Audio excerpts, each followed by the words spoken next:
देखिए, आज भारत दुनिया के उन देशों में है जहां विकास तेजी से हो रहा है और महंगाई दर नियंत्रण में है। आप कल्पना कर सकते हैं कि कोरोना के बाद दुनिया के कितने ही देश हैं जहां महंगाई ने सारे रिकॉर्ड तोड़ दिए हैं। उन देशों में गरीब हो, मध्यम वर्ग हो, आज महंगाई की वजह से हाहाकार मचा हुआ है। आप हमारे पड़ोस में ही देखें तो पाकिस्तान में महंगाई दर कितनी है? 38% से ज्यादा महंगाई है, 38%। श्रीलंका में महंगाई दर कितनी है? 25% से ज्यादा है। बांग्लादेश में महंगाई कितनी है? 10% के आसपास है। और भारत में महंगाई का दर कितना है? 5% से भी कम है।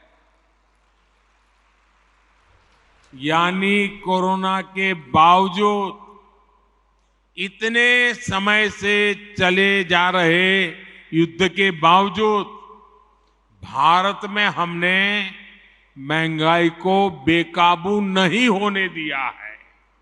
और आपने ये बात बहुत अच्छी कही कि भाजपा सरकार का जोर तो लोगों को ज्यादा से ज्यादा बचत कराने पर है। अब जैसे मोबाइल डेटा का उदाहरण ले, ये आपको काम आएगा जरा। ये जो मोबाइल डेटा है ना, आप कभी यूट्यूब दिखना फलाना करते होंगे तो आपको जरा ध्यान करना। आज हर भारतीय हर महीने करीब करीब 20 जीबी डेटा इस्तेमाल करता है। आप मोबाइल फोन का उपयोग करते हैं, 20 जीबी डेटा। अगर 2014 से पहले जब हमारे देश में कांग्रेस की सरकार थी, उस समय 1 जीबी डेटा अगर आप उपयोग करते थे तो उसकी कीमत लगती थी 300 रुपया, करीब 300 रुपया। उस हिसाब से अगर आज आप देखते तो आपका मोबाइल का बिल हर महीने कम से कम 6,000 रुपया महीने आता। अगर 2014 वाली कांग्रेस की सरकार के हिसाब से देखें तो आज मोबाइल का फोन एवरेज आपका 6,000 रुपया आता। लेकिन भाजपा सरकार ने डेटा को गरीब के लिए बिल्कुल सस्ता कर दिया है। इसलिए अब आपका मोबाइल 20 जीबी डेटा के लिए उसको कितना देना पड़ता है? मुश्किल से 200-300 रुपया देना पड़ता है।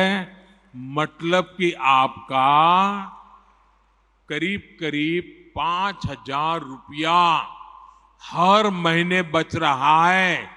जिसके भी पास मोबाइल है, करीब 5,000 रुपया बच रहा है। आप गांव के लोगों को समझा सकते हैं कि मोदी सरकार होने का मतलब क्या होता है। एक और उदाहरण देता हूं मैं आपको, एलईडी बल्ब का। जब कांग्रेस के समय के ये जो लट्टू होते हैं ना, ये एलईडी बल्ब 300-400 रुपये में बिकता था। 300-400 रुपया। आज बीजेपी सरकार में एलईडी बल्ब की कीमत हो गई 50-60 रुपया। कहां 300-400 और कहां 50-60। और बीते वर्षों में जो करीब 40 करोड़ सस्ते एलईडी बल्ब दिए गए, उसकी वजह से गरीब और मध्यम वर्ग का हर साल जो बिजली का बिल था वो करीब 20,000 करोड़ रुपया कम हुआ है। ये 20,000 करोड़ रुपया लोगों के जेब में कहीं न कहीं बचा है। किसी का 100, किसी का 200, किसी का 500। आपने प्रधानमंत्री भारतीय जन औषधि परियोजना यानी पीएम बीजेपी के बारे में भी सुना होगा। आप दवाई की दुकानें, जन औषधि दुकानें देखा होगा आपने। आप पोलिंग बूथ में जाइए ना, लोगों को जरूर है जन औषधि दुकान वाला जरूर बताना। आज जन औषधि के स्टोर में उत्तम से उत्तम प्रकार की दवाई सस्ते से सस्ते में मिलती है। इस स्टोर की वजह से गरीब का करीब करीब 20,000 करोड़ रुपया बचा है। अगर एक परिवार में 60, 70, 80 साल के बुजुर्ग है और डायबिटीज है, अगर उनको महीने में 2,000 की दवा लगती है तो जन औषधि केंद्र में 100-150 रुपये में दवाई मिल जाती है और उनका महीना भर निकल जाता है। ये लोगों का पैसा बचाने का भाजपा का ये तरीका है। दोस्तों, आपके बूथ में ऐसे भी बहुत लोग होंगे जिन्होंने आयुष्मान भारत योजना का लाभ लिया है। आयुष्मान भारत योजना से गरीबों को अस्पताल में 5 लाख रुपए तक के मुफ्त इलाज की सुविधा मिलती है।